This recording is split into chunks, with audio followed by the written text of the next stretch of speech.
Hello, I'm David Hunt. My guest today is Cameron Lukey. Hello, Cameron. Hi. Cameron is very well-known Melbourne producer these days, aren't you? Don't know about well-known. Oh, yeah, yes, you are. But it all started off for you. Like you went to Victorian College of the Arts.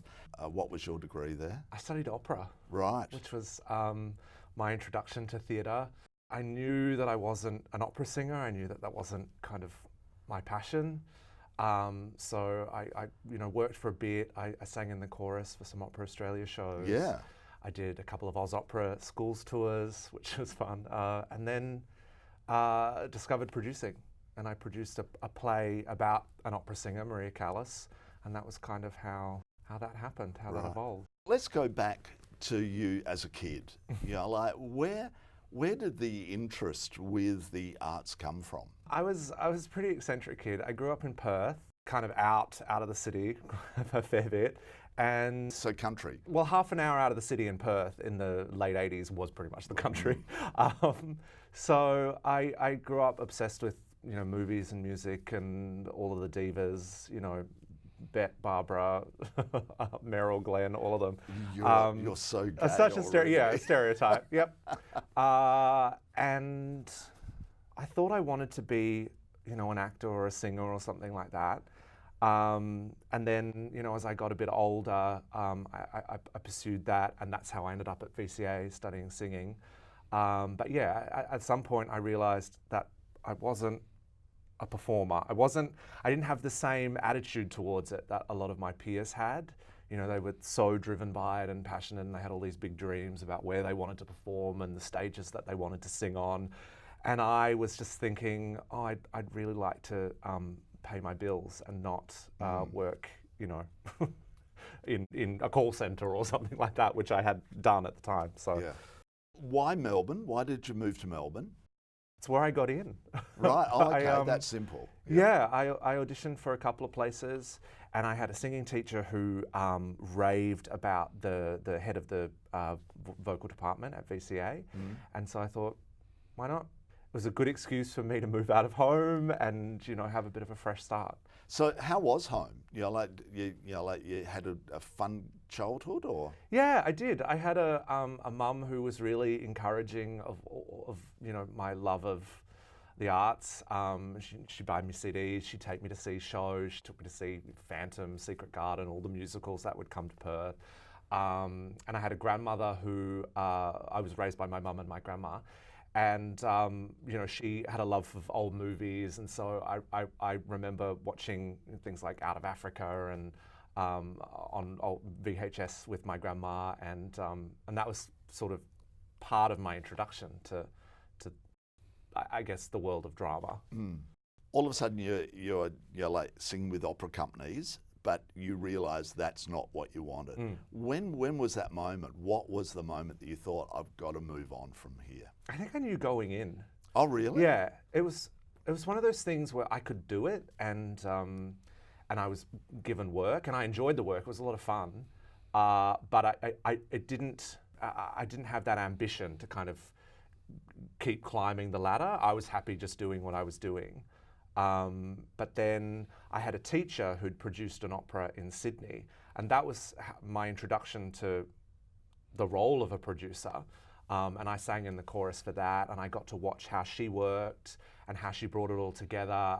The opera was Dead Man Walking, with Teddy Tahu Rhodes, and it was an amazing production. And she was a gun. I mean, she was 28, 29 when she produced that, I think. Her name was Nicole Alexander. And then I thought, oh, well, maybe I'll give that a shot. And I found a couple of shows that I had wanted to put on. And I met this American woman, Michelle Bauer, and she said to me, well, why don't we do it together?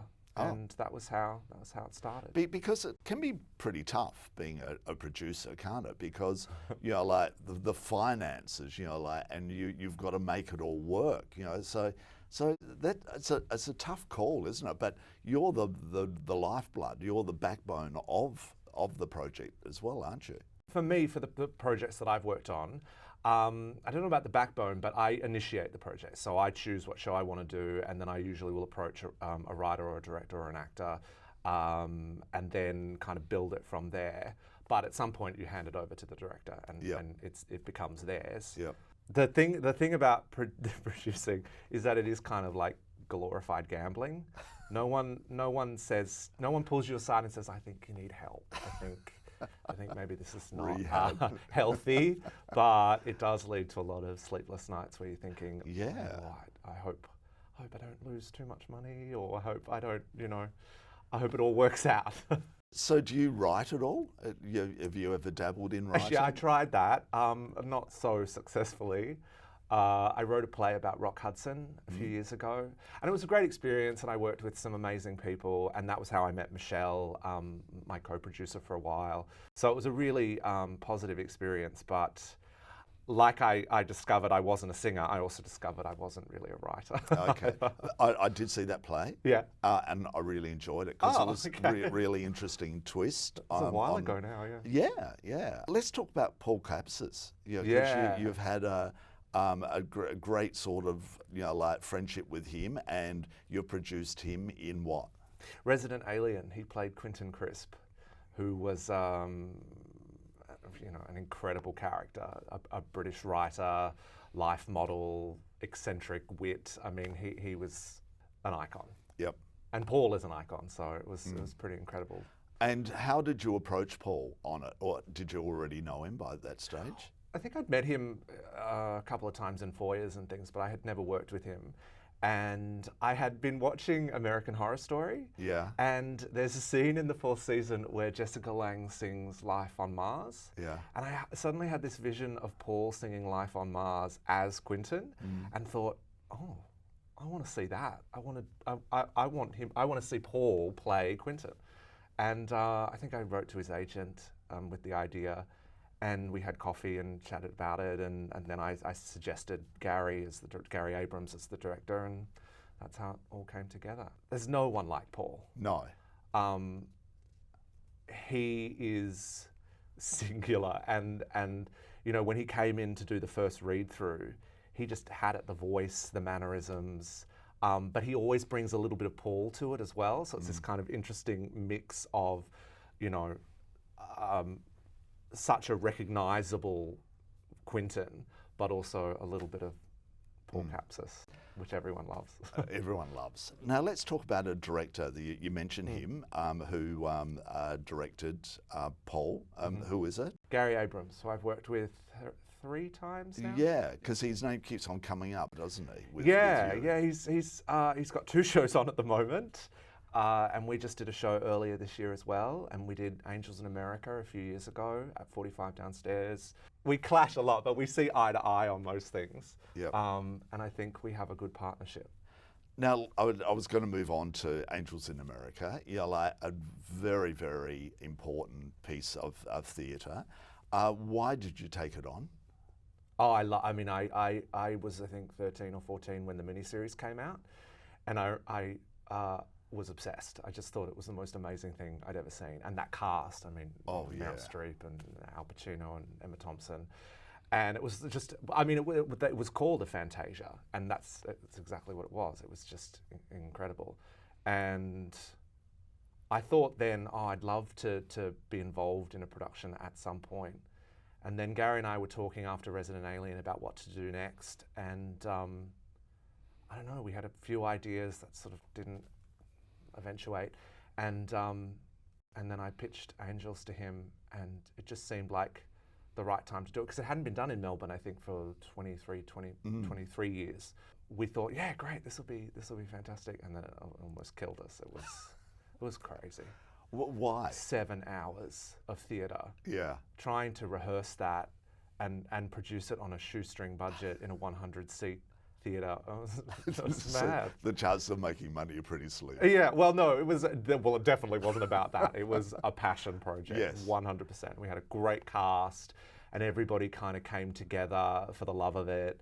And I think it was, it was pretty special. Walking away from it, what did you get out of it, because it is such an important piece That we got through it. that you got through it. But were you pleased and you happy Oh, yeah. you made that move? Well, the response was amazing. I mean, audiences seem to really love it. I mean, obviously, everything you do is divisive, especially when you take on a classic like Angels in America. There's always going to be some people who think, oh, I would have done it this way, or oh, I don't know about that.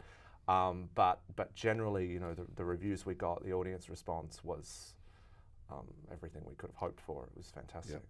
33 variations. Tell us about that. Who was the lead in it? Well, we brought Ellen Burstyn over from the US.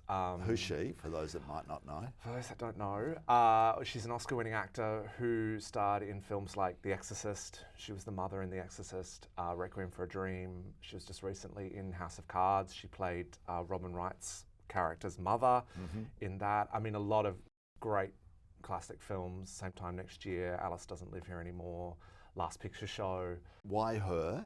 And why would you bring a Hollywood star to Melbourne for the show? I thought, why not? I mean, I had seen Driving Miss Daisy a few years earlier with Angela Lansbury and James Earl Jones, and I thought that was so exciting. And I loved the idea of bringing a star like Ellen to collaborate with an Australian team, because that never happens. You see Broadway shows and West End shows brought to Australia with the American cast or the English cast, not so much in musicals, I'm talking more about plays. You very rarely see an international name like that come to Australia to create the show here. And I wanted to try that. And Ellen, surprisingly, was open to the idea of traveling to Australia at 86, which was just mind-blowing to me, and I think says a lot about how passionate she still is about her work. And the rest of the cast was pretty impressive as well, wasn't it? Yeah, we had Lisa McCune, who's just the loveliest woman. William McInnes, Helen Morse, Frances Green. So it was a pretty amazing. And where was it performed? At the Comedy. So you really went big. Yeah, it was a bit of a jump from 100-seat theatres and my little budgets to, you know, a theatre 10 times the size, a budget 10 times the size, 10 times more sleepless nights, about all of that. Yeah, it was pretty crazy. It was a roller coaster. Have you still got the passion, or is it, you know, like now you think to yourself, oh, I've got to back away a bit, or have you got big plans for the future that you know, and that is going to give you those sleepless nights again? You know, or is it just now this, you know, a disease that you have, as you said, like almost like gambling, that you can't stop yourself? I think it's a disease, yeah. During 33, I kept thinking, because that was the most exhilarating experience. It was really thrilling, but at the same time, it was tough. And I thought, oh, I think I'm going to take a bit of a break after this. And then I think 2 weeks afterwards, I was like, I'm bored. I wonder what I should do, what will be next. And what was after that?